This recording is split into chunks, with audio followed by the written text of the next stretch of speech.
What is up, everyone? Welcome back to graydaystv, and today I'm going to be talking about the life and death of a woman named Dorothy Stratten. One article described Dorothy Stratten's life as brief, glorious, and tragic. She was born Dorothy Ruth Hoog Stratten in Vancouver, British Columbia on February 28, 1960, to Simon and Nellie Hoog Stratten, who had immigrated from the Netherlands. In 1977, Dorothy was an introverted 17-year-old who was helping her single mother make ends meet by working at a local Dairy Queen. And it was there that she met 26-year-old Vancouver area club promoter and alleged pimp Paul Snyder, who she soon began dating. And friends and family would later detail how Snyder, the older opportunist, was the first man to really tell a awkward 17-year-old high schooler that she was beautiful. And when Playboy launched the Great Playmate Hunt for a 25th anniversary cover model and centerfold, Snyder pushed Dorothy, who was now 18, to pose nude for photos without her mother's permission. Something Dorothy would later comment on while doing an interview for a Canadian talk show. It took him a little while to talk me into agreeing to take some test pictures. I had never taken my clothes off for anyone I didn't know.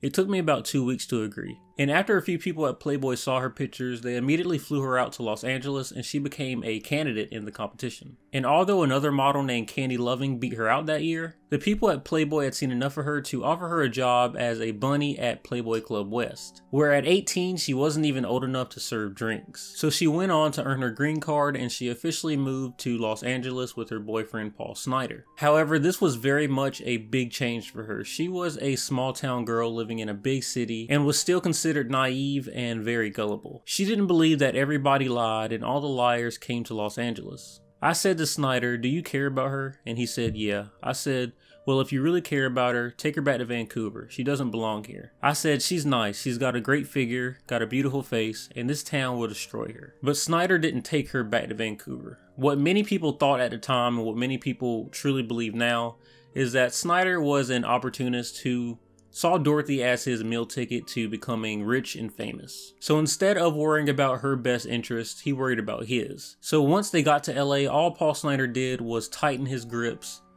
on this woman he saw as his meal ticket to the big time. He reminded her constantly that the two of them had what he called a lifetime bargain, and he pressed her to marry him. And Dorothy, being the person she was torn by the decision that she had to make. Paul Snyder was only her second boyfriend, and she believed that she owed Paul Snyder for what he did for her. In her mind and in his mind, if it wasn't for him pushing her to take those pictures, she wouldn't be where she was. So there was a sense that she owed him something. I don't believe that she did, but that's how she felt. She felt as though she owed Paul Snyder something. And her friends and Hugh Hefner himself tried to dissuade her from actually marrying him, saying that it would only hold back her career. But she replied, "He cares for me so much. He's always there when I need him. I can't ever imagine myself being with any other man but Paul." So Dorothy and Paul got married on June 1st, 1979, which was about 2 months before she was officially named a Playmate in the August 1979 issue of Playboy magazine. And Paul thought that because he was now married to Dorothy, he would be accepted into the Playboy mansion lifestyle and everything that involved. But like most Playmate husbands, he was held at arm's length by the Playboy family. And he was only rarely invited to the mansion, which really bothered him. And Stratten, who was at the mansion more frequently due to her obligations, didn't really enjoy that Playmate lifestyle as much as some of the other girls did. But despite that, Hugh Hefner still saw her as one of his favorites, mostly due to the fact that he saw a potential in her to have a very bright future in film. And Dorothy's big break into the limelight came after her small part in the Playboy Roller Disco and Pajama Party, which was taped at the Playboy Mansion. And after that special was aired on television in November of 1979, Dorothy's career skyrocketed. Around the 1st of December of that year, she appeared in an episode of Fantasy Island. Then later that month, she was in an episode of Buck Rogers in the 25th Century. But the big news was that Hefner chose Dorothy to be the Playmate of the Year for the year 1980. And although her selection hadn't been announced to the public until April of 1980, she began photo sessions with the Playboy photographers before the end of 1979. And by the time 1980 came around, everyone wanted a piece of Dorothy Stratten. But Paul Snyder, who started to believe that Dorothy was slowly leaving his grasp, started to become a little more demanding. Paul wanted absolute control of her financial affairs and all the movie offers that she received. even though she had an agent and a business manager whose job it was to advise her on those things. But Paul was essentially forced to loosen up when Dorothy received the news of a lifetime. She had gotten her first major movie role in a film called They All Laughed, where she would be acting alongside Audrey Hepburn and Ben Gazzara, who were A-listers at the time. And the movie was to be directed by a man named Peter Bogdanovich, who Dorothy had first met at the Playboy Mansion in October. And according to one of Bogdanovich's friends, David Wilder, Bogdanovich had fallen in love with Dorothy Stratten the first time he saw her. And the filming for the movie was scheduled for late March in New York City. And of course, Paul Snider wanted to come along with Dorothy, but she said no, insisting that he would just get in the way and telling him that no one was allowed on set that wasn't a part of the actual movie. So Paul stayed behind, and during the filming of the movie, I would say his worst nightmare probably came true. Dorothy Stratten essentially fell in love with Peter Bogdanovich.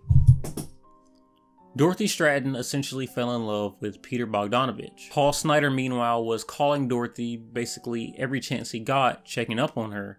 But unfortunately, due to her being on set most of the day, by the time she got to the phone, she was very tired. And eventually she began having all her calls screened, essentially ignoring Paul Snider, which is something he didn't take very well. But in late April, there was a shooting break, so she flew back to Los Angeles, where she basically spent all her time doing interviews and photo shoots. And by the time she was done doing all those things, she had to go on a tour in Canada. But she eventually agreed to meet Paul in Vancouver in the second week of May. And later, both Dorothy and Paul gave a similar account of what happened during that meeting. She asked him to loosen his grip, they argued violently, and by the end of it all, they were both in tears. And she later told a friend that she offered to leave Hollywood and go back and live with him in Vancouver, but he told her that that's not what he wanted. And later in June of 1980, Paul Snider essentially received divorce papers. He received a letter declaring that him and Dorothy were separated both financially and physically. And she also closed out their joint bank accounts. And a 1980 article actually reported that Paul Snider believed but couldn't prove that Dorothy was having an affair. Snider had found poems and love letters from Bogdanovich to Dorothy, and he hired a private investigator named Mark Goldstein to do more research. And according to the report, Snider was scared that he would never see Dorothy again and that he was losing his control over her, which was something that was made even more clear when Dorothy returned to Los Angeles after finishing up filming for the film They All Laughed.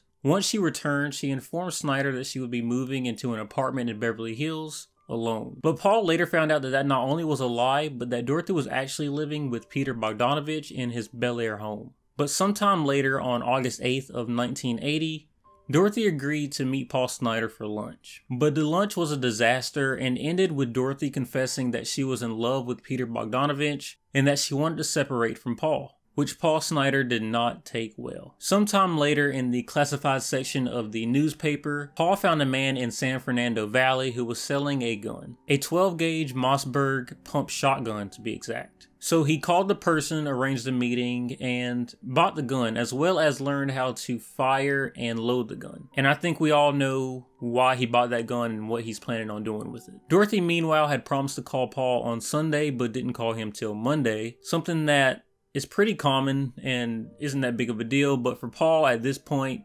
it really pissed him off. And during that Monday call, they agreed to meet on Thursday at 11:30 a.m. at Paul's residence, mostly to discuss a financial settlement between the two. And this just goes to show how sweet Dorothy was. By all accounts, she felt really bad that their relationship was ending, and she wanted to do everything possible to financially support Paul even though they wouldn't be together anymore, because she felt that she owed him something. So according to the West Los Angeles police, Dorothy parked and locked her 1967 Mercury around 11:45 a.m. that Thursday morning. But the county coroner reports that she arrived later, and the private investigator Mark Goldstein says she entered the house around 12:30. The reason she was late was because she spent the entire morning talking to her business manager. And one of the topics that the pair discussed was the amount of the property settlement that Dorothy would offer to Paul Snider. And towards the end of that business meeting, Dorothy's manager actually made an astute observation, which is really sad when you look back on it. He told her that she could avoid any more contact with her husband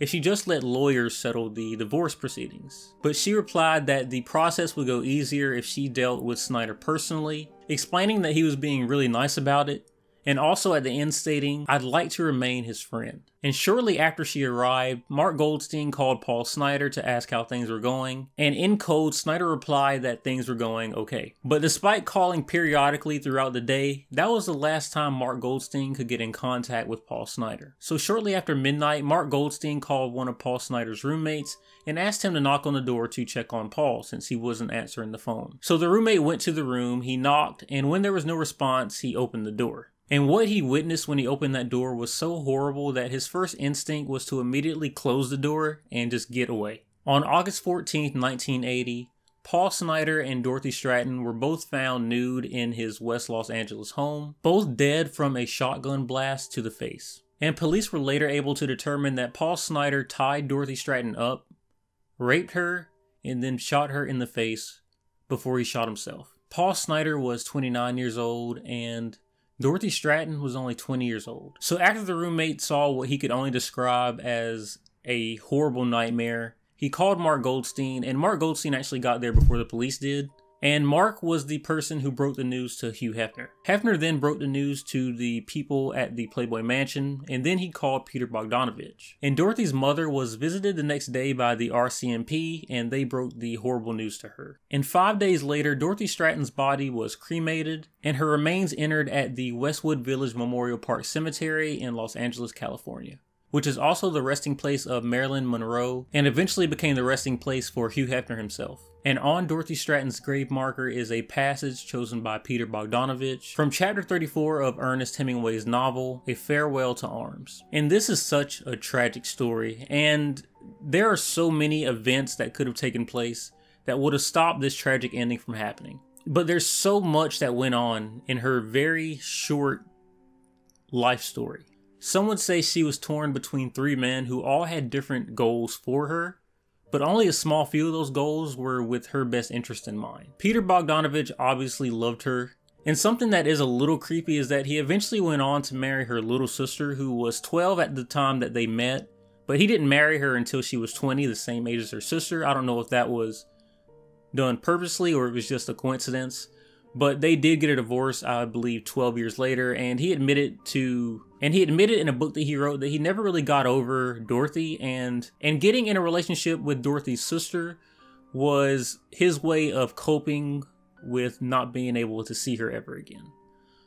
It's still weird, but it's understandable. But I think the passage that he chose to put on her grave marker really spoke volumes to the type of person that she was. She believed deep down that everyone was good. And unfortunately, she found out the hard way that that wasn't true. It's so sad that a 20-year-old woman who had her whole career ahead of her, and who seemed in that last year to finally be understanding that it was her life to live and she was making choices that she felt were good for her, die in such a horrible way. And there have been movies and amazing articles written about her. The article that I'm talking about is going to be linked in the description, but the movie I believe is called Star 80, and it is based off of the article that I'm going to link in the description. So if you do want to watch that or read the article, the link's going to be in the description for that, and I'm sure you can find the movie online somewhere. But that's all I have to say about this. Let me know what you guys think about this insanely tragic story.